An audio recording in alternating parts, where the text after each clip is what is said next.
Coming up next on Passion Struck. Every year on New Year's Eve, I sit down and I just take a few minutes to rank each area of my life on a scale of 1 to 5 based on level of fulfillment and overall satisfaction. And so that's part one of the exercise. It only takes about 5 minutes. And the goal, of course, is not to get a perfect 5 in every area, but just to kind of take a temperature check of how am I doing? How am I feeling in all of these different areas? Then once you've ranked each area, you can jot down some quick reflections and note a thing or two you can do to improve each area for the following year. Welcome to Passion Struck. Hi, I'm your host, John R. Miles, and on the show, we decipher the secrets, tips, and guidance of the world's most inspiring people and turn their wisdom into practical advice for you and those around you. Our mission is to help you unlock the power of intentionality so that you can become the best version of yourself. If you're new to the show, I offer advice and answer listener questions on Fridays. We have long-form interviews the rest of the week with guests ranging from astronauts to authors, CEOs, creators, innovators, scientists, military leaders, visionaries, and athletes. Now, let's go out there and become Passion Struck.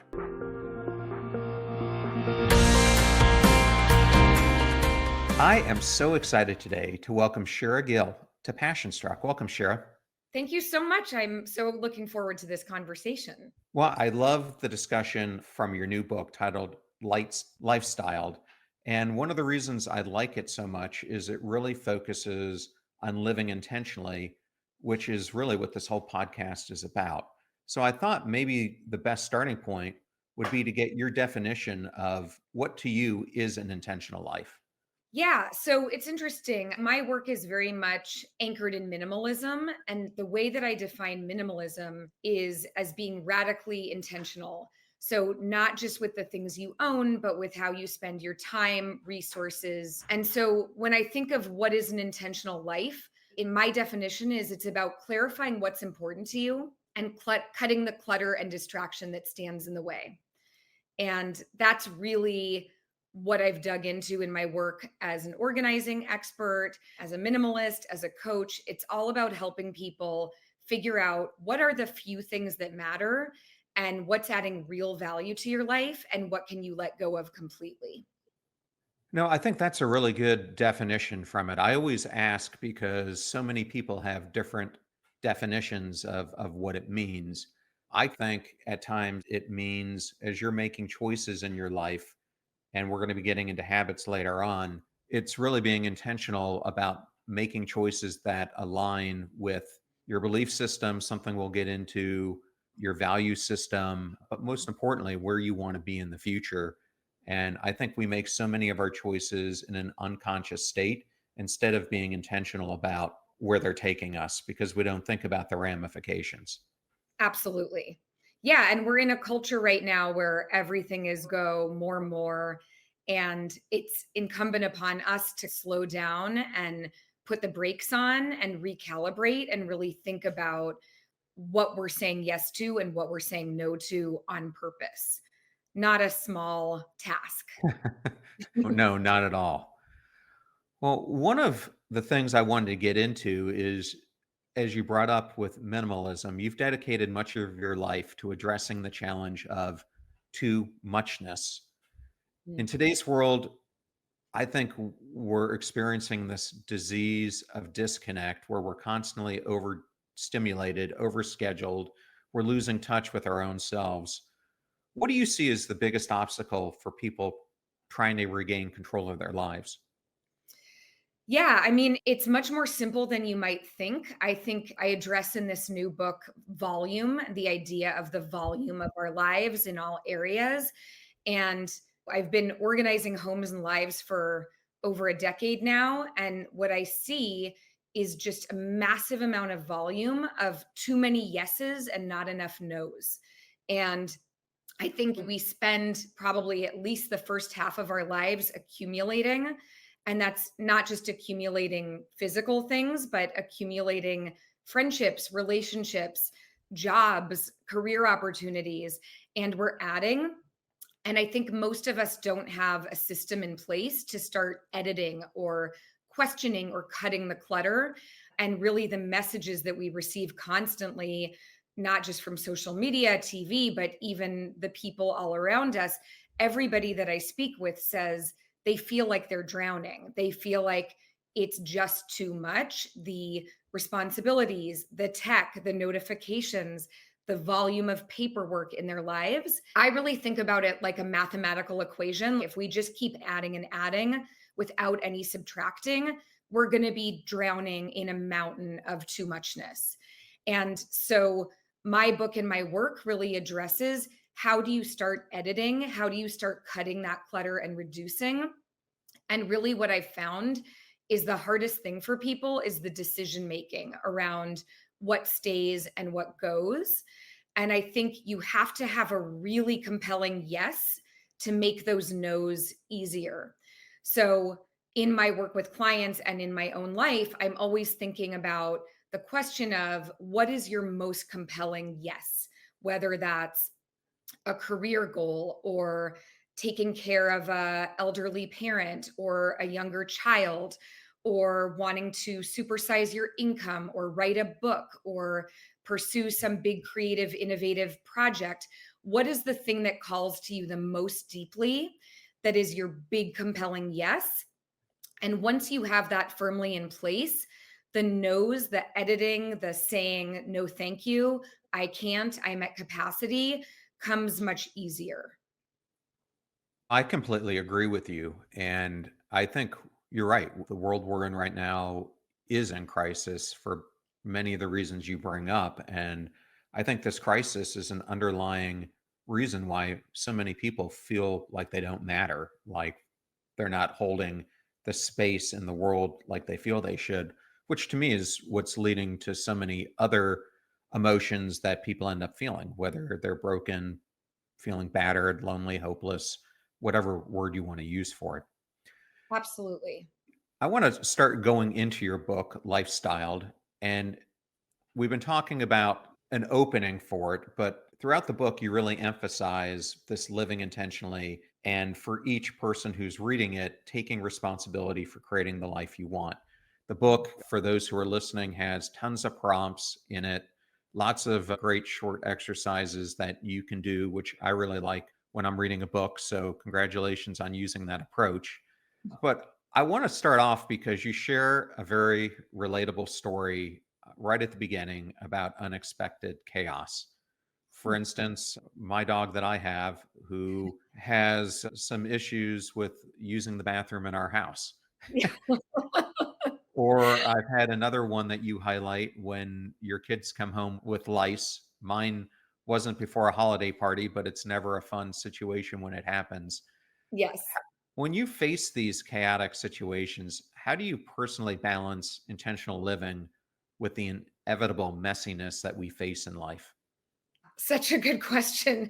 And as a busy working mom with a dog and a husband and now two teenage girls, the chaos is inevitable. I think as much as we can be planful and meticulous with our time and our schedules, life is going to throw curveballs at us all the time. And so, with the particular example you speak of, that I opened the book with, of we were going to host this huge holiday party for our friends and family, and basically all chaos broke out in our home, and we ended up getting lice treatments till 2 in the morning. And I think what it is, it's getting back to the anchor. So for us, the goal was to be with friends and family, to curate a lovely, meaningful experience for the holidays.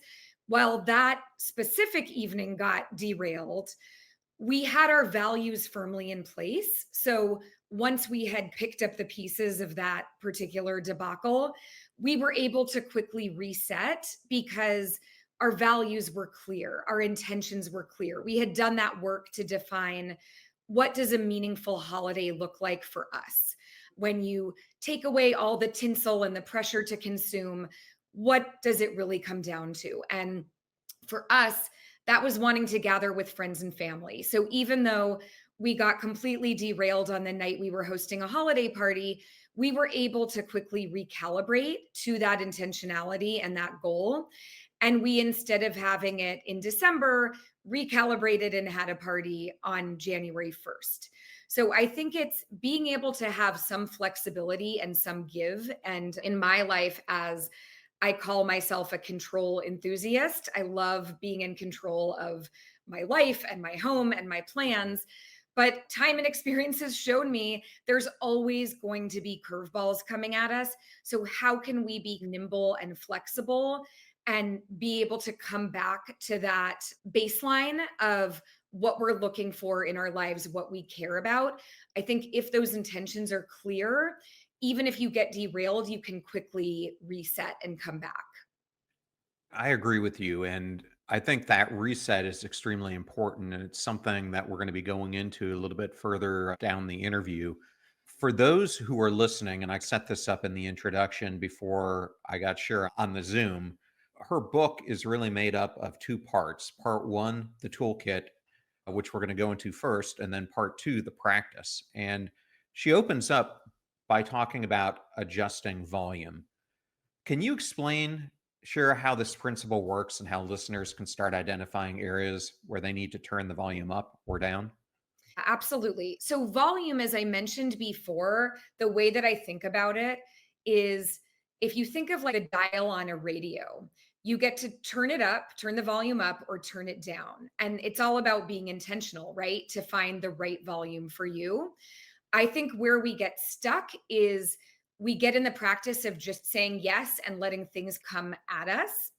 So, an example of that would be, I've worked with people in their homes for years and years. And what I've seen is the biggest problem for people is not a lack of organization, it's a unmanageable amount of volume.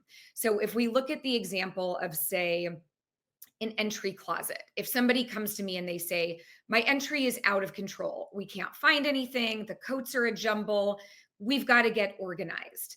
What I know, as being an organizing expert for most of my career, is that probably we have more of a volume problem than an organizing problem. So the thing I always look at first is, do we have too much or too little? So in the case of the entry, often if I just say, you know what, let's pick a favorite coat for each member of the family and relocate the rest, and make sure that all we have by the entry are the coats and bags and dog leashes and things we need on an everyday basis. If we can relocate the things that don't belong here and just reduce the volume, we're going to make our lives a lot easier. So I started taking that principle and expanding it into other areas of life. So if we look at relationships, for example, do you feel that you're drowning in social plans, engagements? You have so many friends you can't keep up with them or really manage quality time? Or do you feel like you're in a season of life where things have maybe slowed down and you feel a lack of deep intimacy or connection and you want to turn the volume up on relationships? So it's really a tool to just help you recalibrate in any area of your life. That could be finances. Do you want to turn the volume up on earning or saving? With relationships, as I mentioned, with the volume of stuff you own. So I like to think of it as this tool that you can apply to any area just by saying, do I have too much or too little? And where do I want to adjust the volume in this particular area of my life to feel more balanced and in alignment with my bigger goals? I think that's a great opening way to talk about this. And I wanted to probe here a little bit deeper because there were a couple concepts in the book that just piqued my interest. One of them is you talk about the art of the edit. Mm. And really, it's about how simplifying decision making can help us reduce mental clutter and focus on, most importantly, what truly matters. Why do you think so many people, myself included, find it so challenging to let go of things or commitments? And how, by shifting our mindset from what we're subtracting to what we're actually gaining, make Mhm. the process easier? Yeah, I love this question because the thing that I see in my work the most is actually what's difficult for people is not organizing, it's making decisions. And the reason decision making is difficult is, as you beautifully pointed out, because most of us focus on what we're losing or what we're letting go of, missing out on. Our brain has a real negativity bias. And so, even for something as simple as editing your t shirts, what I find is people go to a sense of lack and scarcity as opposed to a place of abundance. What am I adding here? If I only have my favorite 5 t-shirts, I'm going to simplify decision making for myself. I'm going to ease my morning routine. I'm going to take better care of the things that I do own. That's where my mind naturally goes. But what I've found is for most humans, they go to what am I giving up? What am I losing? What if I regret this decision? What if, say, the t shirt has a memory linked to it, like the marathon I competed in? If I get rid of this t shirt, am I going to forget that memory? Am I going to lose that identity? And so when I think about editing, I like to really flip the switch towards what are we adding? And I think most people feel like they're drowning in, as we've been saying, too muchness. They're drowning in overwhelm, overcommitment, oversaturation. And most people will tell me, I crave more spaciousness. And the truth is, in order to create more spaciousness in your home or your life or your mind, you have to decide what you want to let go of on purpose. And so, being, I call it ruthless, but not reckless with those decisions so that you can clear the space for yourself and focus on what you're gaining. So, when I'm helping a client edit, I always say to them, what is your vision of an ideal life? What would your day be like? What would your morning routine be like? And so then when we get into editing and they inevitably get overwhelmed or face paralysis, I can get them back to that vision of what are we creating space for? What are we building? And the only way to build that is by letting go intentionally. And I love that you use that word letting go intentionally, because that's what you really need to do is really think about this not as, I think, letting go, but what you're gaining by doing this. And unfortunately, or fortunately, depending on how you look at it, I had not been letting go of a lot of stuff for a while. And sometimes I think the universe or God comes in and helps you do it for you. And we recently got impacted by the hurricane here, had 3 feet of water in our house, and got to let go of a lot of things unintentionally.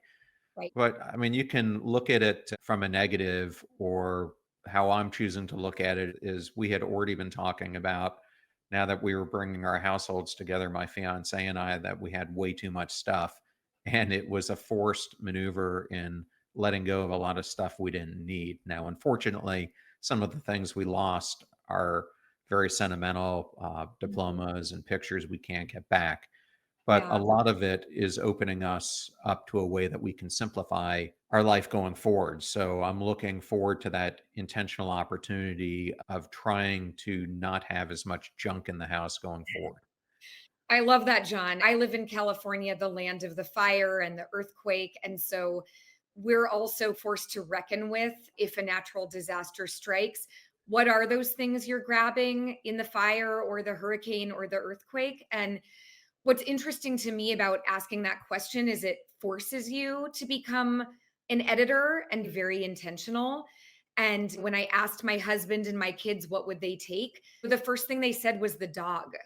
And I just loved that because it was like, that's what matters, right? It's the people, it's the animals, it's the relationships in our lives are what people really care about on a deep level. The stuff is all a bonus. That's how I think about it.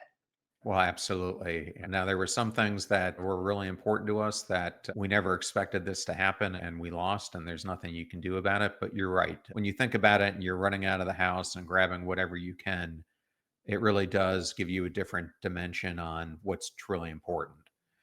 Now, in addition to these physical things I just brought up, in the Mhm. book, you outline 5 things to let go of now. And some of these have nothing to do with physical things, but they're essential things nevertheless. These include people's opinions, imposter syndrome, even the habit of complaining. And when I looked at this list, these are such common struggles for so many of us. Why do you think it's so hard to let go of these patterns? And how can we begin to shift our mindset to focus on the things that matter, like we were discussing, instead of these petty things? So, a belief is just a thought we've practiced a lot. And I think a lot of us take for granted that our beliefs can't be changed, they're hardwired. But one of the things I've learned, I went to life coach training school a few years ago. And one of the things that really blew my mind was this idea that we can change our thoughts. We can change our lives through shifting those hardwired belief systems and those habits. And like you mentioned, complaining is a habit that I think most of us, myself included, have adapted long ago that we just don't think about or question, but it does bring negativity into our lives. And I write about in the book, there was a day I challenged myself to go on a complaining fast, and I barely made it 5 minutes. And I realized, wow, I'm walking through the world thinking that I'm this positive, optimistic person, but I have this really negative habit of pointing out things that I don't like, say, in my environment, like this chair is uncomfortable, or what's that smell, or why did my kids leave their backpacks by the door? These little things that just seem like innocent observations really do have a cost on our mental health. And so those things that I outlined to let go of intentionally are all based in belief systems that I think can all be shifted with intentionality, with just saying, I'm going to audit how I spend my time, or I'm going to audit how often I complain, or I'm going to think about my relationship to imposter syndrome. We all have these things. They're so human and they're so hardwired. But what I love is thinking about the capacity for personal development that we all have. And the biggest thing is just awareness. So even if we just start by saying, I'm going to just pay attention to, say, where imposter syndrome crops up in my life, I'm going to write it down as it arises, and I'm just going to question it. That's really the first step here. You don't have to make huge sweeping changes. It's just about cultivating a new awareness of your habits and deciding, just like with editing your sock drawer, is this something I want to keep on purpose, or is it something I want to let go of intentionally? That is a very good example because my son is always asking for more socks at Christmas. I mean, he loves it. And I'm like, how do you go through so many socks, dude? Because it seems like I keep socks for 10 years and I can't just get rid of them. Yep. So And when people are overwhelmed in their homes, I often start them with the sock drawer because it's one of those universal clutter magnets. And if you can make decisions about your sock drawer, you can make decisions about anything. well, you're absolutely right. And for me, I just gained so many more socks because in our haste to get out of the house, because we had to, we were just throwing things into garbage bags. And then because when we got to our Airbnb, we had so many garbage bags, it was like impossible going through them. So we ended up buying more and more things that we already had. So when I finally found all this stuff, I'm like, oh my gosh, now I got to really declutter. Yeah. So I want to talk about the second thing in your toolkit, which is creating systems. And for some reason, when I was reading this chapter, it made me go back to my time in big companies. And I was always, for the most part, in the IT organization. And we always had this issue where everyone had something that they needed to be done. Everyone thought it was the number one priority, of course. And so this whole system of project portfolio management and prioritization became one of the most essential things that we put in place because it really set a criteria for what determines what should be the top priorities where we allocate our resources and money to. And you also, similar to that system, emphasize that creating systems in our life is essential for reducing mental and physical clutter. I was hoping you could just give us a few examples, like my portfolio management one, of simple systems, not as complex as that have the biggest impact on our day to day life. Absolutely. So I'll give a few examples. So in the physical realm, what I find is the thing that really weighs people down the most is paper clutter. And as much as we live in a digital world, there is no avoiding some level of paper clutter. We all have mail coming in through the front door, bills, briefs from work. If you have young kids, you may have art or homework or school forms to sign.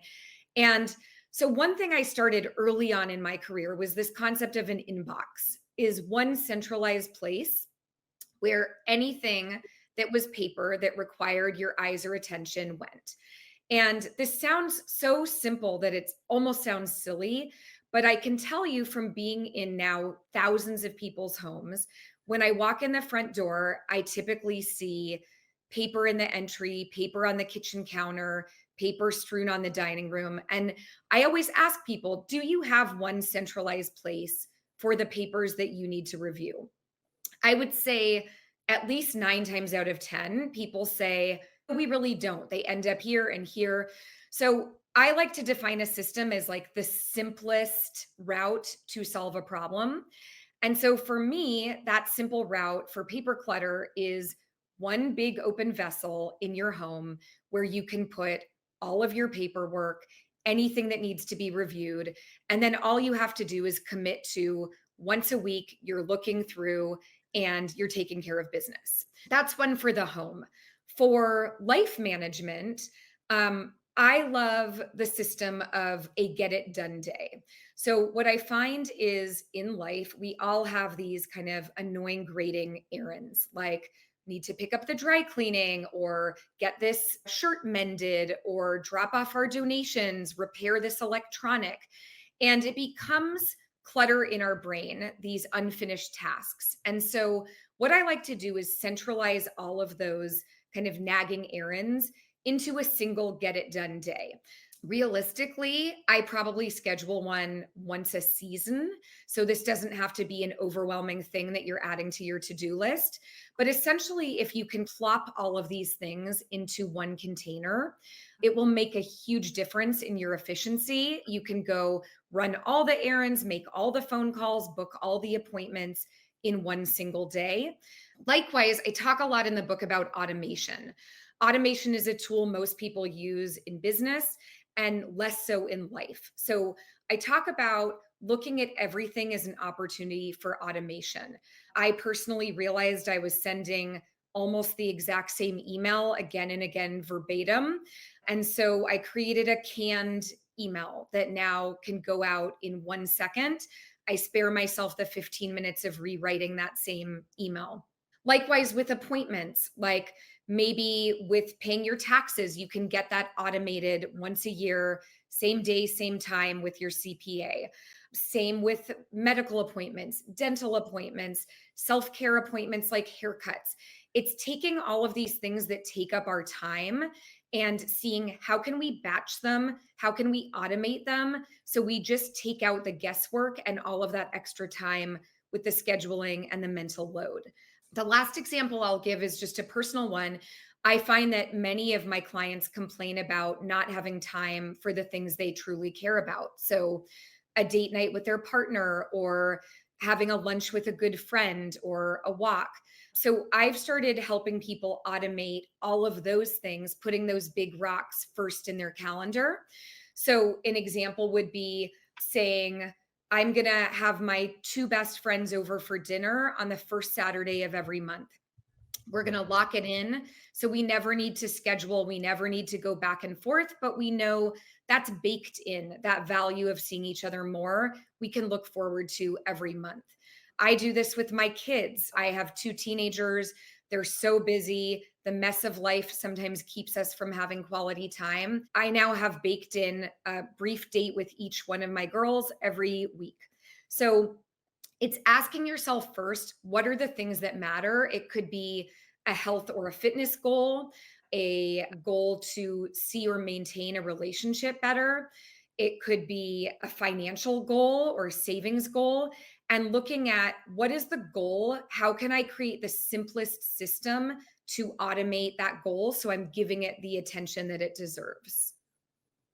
Thank you so much for sharing that. And something I haven't talked about it in a while on the podcast, but it's a core component of my book, and it's going to tie into your next tool and toolkit. Is I started using something that I call the deliberate action process about, I don't know, 25 years ago. And I started it initially on the business standpoint because I was working for Arthur Andersen, and we had this huge systematic way of doing ERP implementations called Method One that was just too heavyweight for a lot of the engagements I was doing with smaller and medium sized companies. So I broke it down into 6 process steps. This was before agile development came around, Mhm. and you do these in quick order. And then I started applying it to my life. And when you implement a process or a system, and I think people overcomplicate how easy this needs to be. To me, the most important part is the repetition of using it on a regular basis and sticking to it. Because in mine, one of the most important things, like the portfolio management, is prioritizing what you need to work on and what you don't. So a lot of times I'll use the Eisenhower matrix to help me look at what's important and what I need to do most importantly and what I can delegate or put on the back burner. And it's using things like this that really help us automate so many of the things we get stuck on in our life. So, really glad you highlighted that. Now, the next thing I really wanted to get into is this third tool, which is something I love talking about, habits. And for the listeners, if you want to do a masterclass in this topic, go back to episode 388. I had the master himself, BJ Fogg, on the podcast, and we did a really big deep dive on this. I think we often hear about James Clear, but Yep. it was really BJ Fogg who is the father of this whole habit revolution. Yes. So, something you talk about here, something that I write about, I talk about, I just did a solo episode on it this week, and it's the importance of when you're looking at things that you want to change, starting small, and you call it making it micro. Why is it so important to start with tiny, consistent actions? And how can listeners and viewers ensure their new habits become sustainable and automatic over time? So, if you've ever tried to build a new habit or break an existing habit, you've probably encountered quite a bit of resistance. And that's because, as we know, our well intentioned brains are designed to keep us safe and protect us from harm, even when there's no actual threat. And so, because of this tendency, our own brains can really work against us by trying to prevent us from doing anything new that it perceives as risky business. So, because of this, we want to start super, super tiny with a habit, both to minimize the resistance of our brain and just simply to make it easier and more sustainable for us. And I love you talked about BJ Fogg. He's all about making things tiny. And so I call it making it micro. So if you want to start a new habit that feels overwhelming to your brain or even to your schedule, you have to start thinking, what's the tiniest, easiest way I can start making a shift in my life? So for me, I really struggled with exercise. I'm a busy working mom, running a business, writing books. I knew that I wanted to exercise, but it was so challenging for me to get it on the schedule, to make my way to a class, to carve out that big chunk of time in my day. And so finally, what I did is I said, you know what? If I'm just going to do anything that feels easy, something is better than nothing. And so I challenged myself to a 15-minute walk each morning. I thought I always have 15 minutes. There's really no excuses there. I don't have to drive anywhere. I don't have to shower after. So this is a way I took a big thing. Like, really, I would have loved to take a fitness class for an hour and a half every day, but it wasn't happening. So I said, how can I make this micro in the form of a tiny walk where I move my body? I did that for about 6 months. I just got in that habit of I wake up, the first thing I do is I put on my shoes, I walk out the door, and I do a little loop. And what I found is just by making it tiny, I was able to then start having the experience of doing this new habit, of thinking of myself differently as someone who can successfully establish a new habit, who can move my body regularly. And once I had gotten over that initial hump, I then found I wanted to walk for longer and longer stretches. I now take a 1 hour walk every morning. And so it's really compounded into a very healthy, regular, effortless habit. But that happened just by saying, how can I make this as tiny and reduce all of the overwhelm and all of the block that my brain is having, thinking that this is too big of an obstacle to get over? I love how you simplified that, and I think it's a great example because I think people tend to overcomplicate this stuff, and that's where they get stuck. So I thought that was really powerful. Now, next part of your book, I'm not going to go through each one of these, but you have chapters on how to apply this to health and wellness, home and environment, relationships and community, career and finance, and personal development. And I might tackle a couple of them, but what I wanted to start with is as you introduce this whole section, you talk about something that I think is really important, which is a life audit process. And Mhm. I remember was interviewing this guy in the early days of the podcast. His name is Trav Bell. He actually got it trademarked that he is the bucket list guy. As we were talking about it, it's not the bucket list that I remember most about our discussion. It's the reverse bucket list, Mhm. meaning we think about creating this bucket list of things that we want to do in our lives. And sometimes we don't even get to the starting point because we think so much of it is overwhelming. And his point is if you do a reverse bucket list, which is go back throughout your life and list all the accomplishments that you've done that you never thought million years you'd be able to do. It gives you the confidence to realize that anything is attainable if you put your mind to it. So I use this just as an introduction, but your life audit process is a quick and thoughtful exercise that a person can go through at the end of the year or whenever they want. Maybe just pick a day each year that you're going to do it to assess each area of your life and to prioritize where you want to focus energy. Can you walk us through how this process works? Absolutely. Yeah. So every year on New Year's Eve, I sit down and I just take a few minutes to rank each area of my life on a scale of 1 to 5 based on level of fulfillment and overall satisfaction. And so that's part one of the exercise. It only takes about 5 minutes. And the goal, of course, is not to get a perfect 5 in every area, but just to take a temperature check of how am I doing? How am I feeling in all of these different areas? Then, once you've ranked each area, you can jot down some quick reflections and note a thing or two you can do to improve each area for the following year. I again like to make those super tiny. So if I feel like I want to put a little more effort into health and wellness, it could be as small as ordering a multivitamin online and saying, I'm just going to add that to my routine. If it's wanting to be more intentional in terms of my finances, every week on Sunday, I'm just going to look at my P&L and really get to know my finances on a deeper level. So, this exercise only takes about 30 minutes total, and it will help you clarify where you want to focus your time and energy and effort for the coming season or coming year. And I like to think about it. So I think there's so much pressure to do everything well all at once. And we know that we simply can't. As human beings, we all have limited capacity. And so the way I frame this life audit exercise is really about saying at the end of it, where do I want to invest the bulk of my time, energy, and attention for this season ahead? So, knowing that I can't get a perfect 5 in all areas, where's the one thing I want to dive into? I like to say for the season ahead because it feels less intimidating than an entire year. And depending on where you're at and what your goals are, it could be I'm dating after divorce. I really want to focus on cultivating meaningful relationships, or I want to start dating. If you want to have a financial goal, it could be I'm going to put all of my eggs in that basket. I'm going to really focus. And so the thing that people ask me is they say, okay, sure.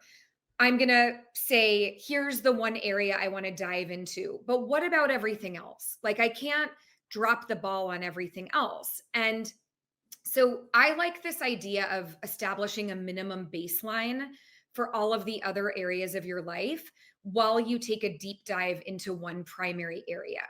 So I talk about lowering the bar on purpose as opposed to dropping the ball by accident, which can feel liberating and empowering. So I actually make a list of places where I'm okay dropping the ball. For me, that's making a perfectly cooked meal. Maybe I'm going to order takeout instead. I know that I'm terrible at keeping plants alive. I'm giving up on that completely, right? Maybe I want to take a break from networking events for this season. But the goal is to think about, where do I want to be really purposeful and effortless in this season of my life? And what are the things I can put on the back burner on purpose, as opposed to just seeing them as a failure? I think that's such a good point. And it reminds me of, we recently went to a get together with friends, and there was a group of people who are my friends, but they typically are all about a whole bunch of small talk that kind of goes through the motions. I find it emotionally exhausting because we don't get into deep talk about anything of meaning. And I happen to be coming out of season of where I'm emotionally exhausted because of everything that's happened to me. And so I chose, instead of participating, to just not deal with it at all, because I was already that day at my upper limit for what I wanted to take. And instead, I spent time with people who I don't normally talk to that much, and ended up getting into much deeper, more meaningful conversations. Now, that group of people is probably wondering why I didn't engage with them, but quite frankly, I don't care. It's not about them, it's what I needed. And I don't think we give ourselves enough grace when we need it. Well, I want to go to the end of your book, and this will lead to the last question I want to ask you. You write, since having it all is a myth and attempting to juggle everything at once is a dead end street, it's up to each of us to make peace with our limitations and redefine success on our own terms, something that I talk about a lot here on the show. It all comes down to this: only you can give yourself the gift of an intentional and authentic life. Identify the things you value most, lean way in, and let the rest go. And I think that is such a beautiful way to end today's episode and your book. What's one last piece of advice that you'd like listeners to take away from your book that will help them live more intentionally today? So I think just asking yourself the question, how might my life be better with less, might open some really interesting answers. I think because we're so hardwired to think that more is the answer and we always need to be adding. I think just by flipping that script, and I just pose that question to your listeners, how might my life benefit from less, can really open up some juicy creative exploration. In my own life, by reducing the volume of stuff that I own, the volume of plans on my schedule, the volume of commitments that I make in my career, I've really supersized my results, both in my career and finances, but also in the meaning and the intimacy of my relationships. And so applying this concept of fewer better to all areas of your life is an invitation that I'd love to leave you with.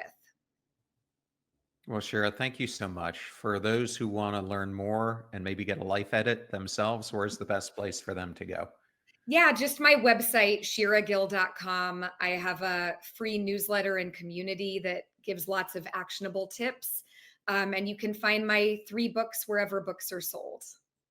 Well, Shira, it was such a pleasure having you here today. Thank you so much for joining us on Passion Struck. Thank you so much. Really appreciate it.